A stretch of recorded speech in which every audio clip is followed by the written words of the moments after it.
Congresista Johnny Lescano. Señora Presidenta, muchas gracias.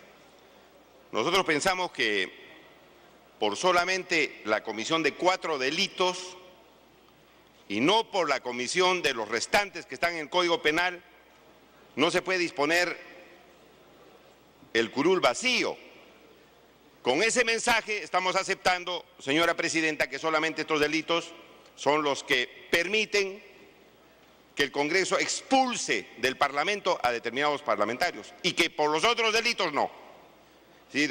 Por ejemplo, una persona que haya cometido un delito de estafa o el delito de violación, los señores se tienen que quedar, a los señores se les tiene que perdonar. No es tan grave ese delito. Obviamente, a mí me parece una propuesta absolutamente inconsistente. Estos delitos pueden ser delitos graves: lavado de activos, terrorismo, tráfico ilícito de drogas y otro tipo de delitos. Y los demás, que también son reprochables, al señor se le condena y no pasa nada. No tiene ningún sentido, Presidenta.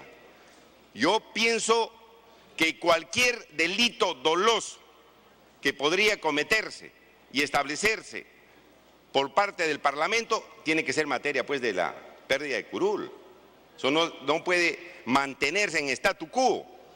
De tal manera que eso, en primer lugar. Presidenta, entendemos bien el proyecto. Yo no sé, pues, qué diferencia hay entre una violación de un menor y el delito de lavado de activos para que un partido pueda perder o no un curul. A eso nos estamos refiriendo. No estamos confundidos, entendemos muy bien. ¿Qué diferencia hay entre un proxeneta y un tipo que hace trata de blancas? En la trata de blancas, el partido pierde el curul, pero el proxeneta no pierde el curul. Entonces, nosotros pensamos, señora Presidenta, que todo delito doloso es repudiable. Incluso hay delitos culposos. El manejar ebrio, por ejemplo, el manejar ebrio, que ahora ha sido materia de expulsión de un fiscal, el manejar ebrio y que sea condenado por un delito de peligro culposo, no se va a perder la curul. Debe ser por todos los delitos, señora Presidenta. Ahora, estamos legislando, Presidenta, en vacío.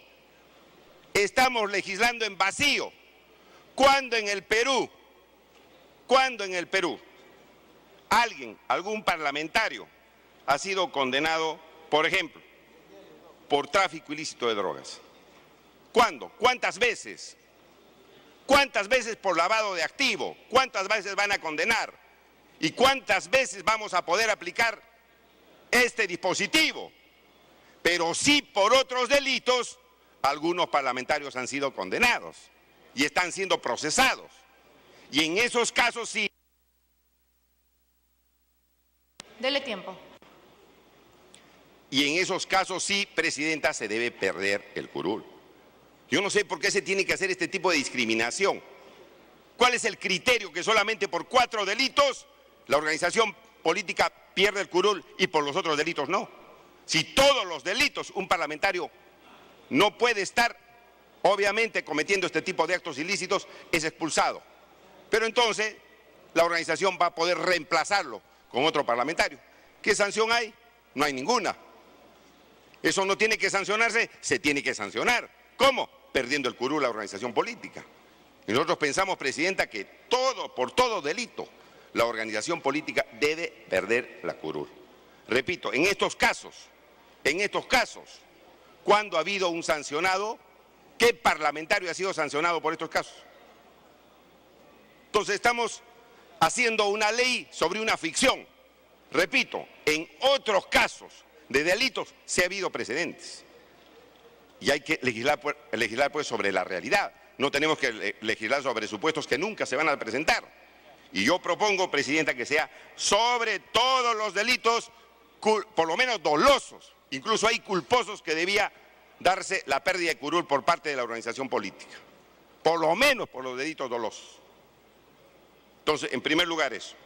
Y en segundo lugar, señora Presidenta, la representación nacional, el pueblo del Perú no tiene por qué perjudicarse perdiendo un parlamentario. ese parlamentario debía pasar a la organización siguiente que tenga mayor votación. Y esa organización política que tiene mayor votación debía designar al parlamentario entrante, al que lo va a reemplazar. Y de esa manera se tiene vigente el número legal que establece la Constitución para el Parlamento. ¿Por qué tiene que quedar vacío eso? ¿Cuál es el fundamento? Porque dice la legislación colombiana. Bueno, Colombia ha legislado así. Nosotros tenemos que legislar a lo que hemos vivido y lo que vivimos. El congresista Díaz Dios ha dicho, Madre de Dios, ya. Madre de Dios, ¿cómo quedaría? ¿Quién tiene que reemplazar? El de la siguiente organización, que no tiene ninguna mancha, ningún congresista que ha sido destituido, ese designa el representante que tiene que asumir la responsabilidad del que ha sido despojado de su cargo en el Parlamento Nacional. De tal manera, Presidenta, que de nuestra parte debían ser todos los delitos dolosos en el artículo 1 de esta ley, y en la segunda parte, Presidenta, quien tenga que reemplazar es la organización siguiente con mayor votación, que no tiene ninguna mancha, porque no se puede sancionar ni al pueblo, ni al Congreso, ni a las organizaciones que tienen limpia su decisión en haber designado representantes pues, que cuentan con los requisitos necesarios para... Culmine, congresista. Representar a su pueblo, señora Presidenta, en el Parlamento Nacional. Nuestra parte vamos a apoyar siempre y cuando, señora Presidenta, se hagan esas modificaciones. Muchas gracias. Interrupción, congresista Lescano. Señora Presidenta, la propuesta es tan ilógica que, por ejemplo, en estos casos no están los delitos de corrupción. No están los delitos de corrupción. Entonces, ¿qué lógica hay? Si los problemas actuales, la gran mayoría son por corrupción en el Perú, ¿y dónde están los delitos de corrupción en esos casos? No hay ningún caso. Lavado de activos, ¿a quién se le prueba, señora Presidenta, lavado de activos? Y para tráfico ilícito, ¿a quién se le ha aprobado? Terrorismo, ¿a quién se le ha aprobado? Trata de blancas, ¿a quién se le ha aprobado? Por favor, entonces tenemos que legislar, Presidenta, sobre realidades concretas y no sobre ficción.